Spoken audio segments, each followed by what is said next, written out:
विनय एक बीमा कंपनी में काम करता था। उसकी कंपनी उनको एक जगह से दूसरी जगह ग्राहक से मिलने के लिए भेजती रहती थी, जिसके कारण वो अपना घर एक ठिकाने पर नहीं रख सकते थे। एक बार उनको नेपाल के एक छोटे से पहाड़ी इलाके में जाना था, करीब 1 महीने के लिए। इसलिए इस बार उसने अपनी पत्नी को भी साथ में ले लिया। परिवार में सिर्फ वो और उसकी पत्नी ही थी। विनय और उसकी पत्नी दोनों नेपाल के लिए निकल पड़े।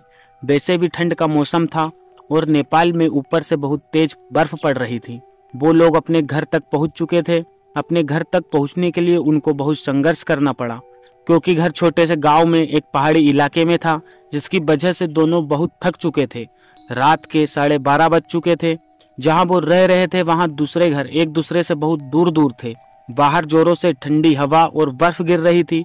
दोनों अपने रजाई में दुबक कर आराम कर रहे थे कि अचानक उनको लगा कि किसी ने उनके घर का दरवाजा खटखटाया है। फिर उन्होंने सोचा कि क्या पता तेज हवा चलने की वजह से ऐसा हो रहा हो, इसलिए उन्होंने उसको अनदेखा कर दिया। अगली सुबह विनय जिस काम के लिए आया था उसके लिए वो निकल पड़ा। उसकी पत्नी घर में अकेली थी। उसको समझ नहीं आ रहा था कि वो घर में बैठे वक्त कैसे बिताए। उसने सोचा कि चलो क्यों न बाहर जाकर ही कुछ देख लिया जाए। बाहर ठंड तो थी पर हवा भी चल रही थी, इसलिए उसने अपना स्वेटर पहना और बाहर निकलने को तैयार हो गई। जैसे ही उसने अपना घर का गेट खोला, वैसे ही देखती है कि घर के पास बने एक खंबे के पीछे एक छोटा सा बच्चा खड़ा है, जो उसको चुपके चुपके देख रहा है। विनय की पत्नी ने उसको अपनी ओर बुलाया, पर वो नहीं आया और वो वहां से भाग गया। अगले दिन भी कुछ ऐसा ही हुआ। वो लड़का फिर से घूरे जा रहा था। इस बार उसकी पत्नी ने उस बच्चे को पकड़ लिया और पूछा कि तुम यहाँ क्या कर रहे हो। उस बच्चे ने कुछ नहीं बोला और न ही कुछ बताया। विनय की पत्नी ने उससे उसके घर के बारे में पूछा, तब भी वो कुछ नहीं बोल रहा था। आखिर में उसका नाम पूछने पर उसने धीमी सी आवाज में अपना नाम सूर्य बताया और वहां से भाग गया। उसको उसका व्यवहार कुछ समझ नहीं आया। ये सिलसिला ऐसे ही चलता रहा। वो बच्चा रोज उसको खंबे के पीछे से निहारता रहता था। उस दिन रविवार की रात थी। दोनों घर में आग ताप रहे थे, क्योंकि बाहर की हालत बहुत खराब थी। इतनी खराब कि कोई थोड़ी देर के लिए बाहर निकल जाए तो उसकी जान चली जाए। अचानक दरवाजा किसी ने खटखटाया। उन दोनों को फिर से लगा कि शायद हवा की वजह से ऐसा हो रहा हो। तभी फिर से किसी ने दरवाजा खटखटाया। इस बार खटखटाने की आवाज साफ आ रही थी।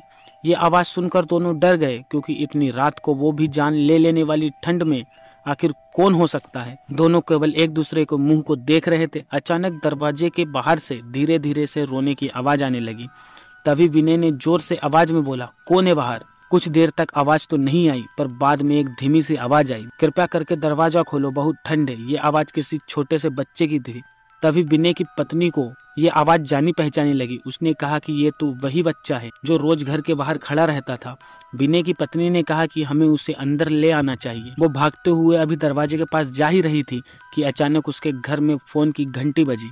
फोन एक पड़ोस में रहने वाली औरत का था, जिससे आज ही विनय की पत्नी मिलकर आई थी।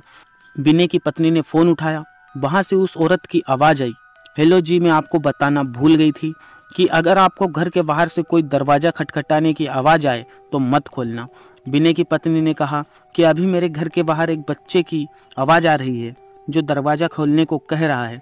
तभी उस औरत ने कहा कि आप बिल्कुल मत खोलना, वो असल में एक आत्मा है। यहाँ जब जब तेज आंधी और ठंड पड़ती है वो तब तब उसके घर के बाहर जाता है और दरवाजा खोलने को कहता है।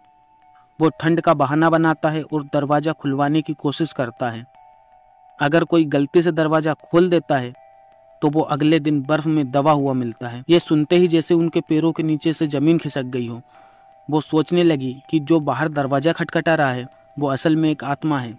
उन्होंने दरवाजा नहीं खोला। अगले ही दिन वो भागकर पड़ोसी के पास गए और पूरे मामले के बारे में पूछा। उस औरत ने बताया कि इस गांव में एक परिवार रहता था। पहाड़ के टूटने की वजह से उस परिवार का विनाश हो गया, बस एक बच्चा बच गया। वो दूसरों के घर जा जाकर खाना मांगता। एक दिन बहुत जोरों से बर्फ की आंधी पड़ रही थी। वो दूसरों के घर के बाहर दरवाजा खटखटाकर घर के अंदर आने की गुहार लगा रहा था, पर किसी ने उसकी गुहार नहीं सुनी। ठंड की वजह से सब अपने घरों में दुबके हुए थे। कल सुबह होने पर उस बच्चे की लाश बर्फ में अकड़ी हुई मिली। आज भी कभी जोरों से बर्फ की आंधी आती है तो उसकी आत्मा सबके घर के पास आती है और गुहार लगाती है। ये सब सुनकर दोनों हैरान रह गए। लेकिन वो यहाँ 1 महीने तक रहे। तब तक 3 से 4 बार उनके साथ ऐसा ही हुआ। लेकिन विनय का काम खत्म हो जाने पर वो वहां से चले गए। पर विनय की पत्नी के दिमाग में एक रहस्य हमेशा बना रहा कि उस घटना के बाद वो बच्चा उसे रोज घर के बाहर दिखता था, वो कभी नहीं दिखा।